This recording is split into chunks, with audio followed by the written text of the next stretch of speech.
All right, so what if you want to determine or solve an equation and with your graphing calculator, and you also want to determine if it's conditional, if it's contradiction, or if it's an identity?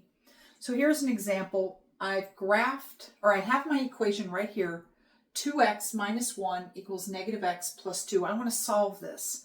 Now, normally I could just, do it algebraically like I did in a previous video, but here I want to show you how you do it graphically. And in this situation, you can use your graphing calculator by noting that we have two linear functions.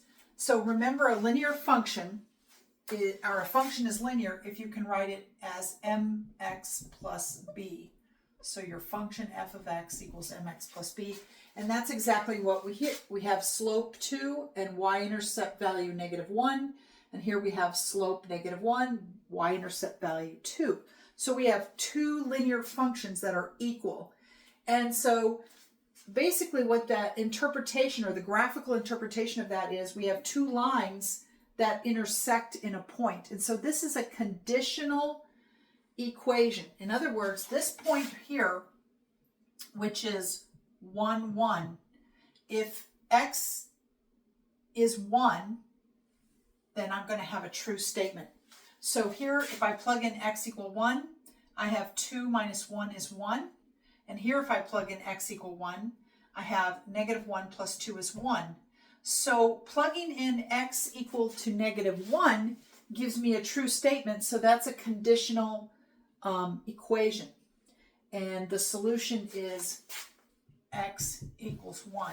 So basically, this line y equals 2x minus 1 is right here, and that represents this side of the equation.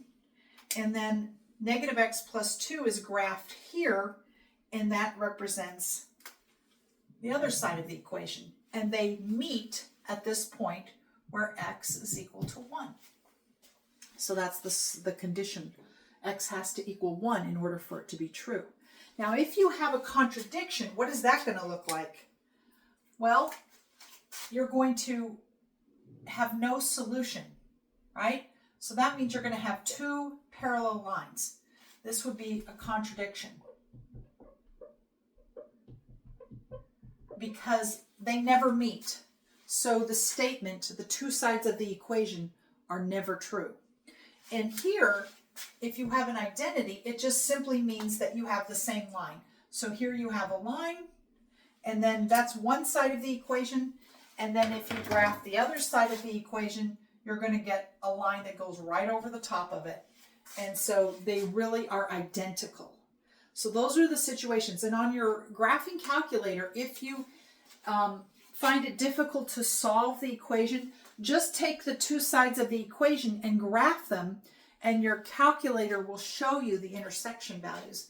Now, you can, if you don't know how to do that on your calculator, I suggest that you take the model of your calculator and enter that in YouTube, and then watch a video on how to do that.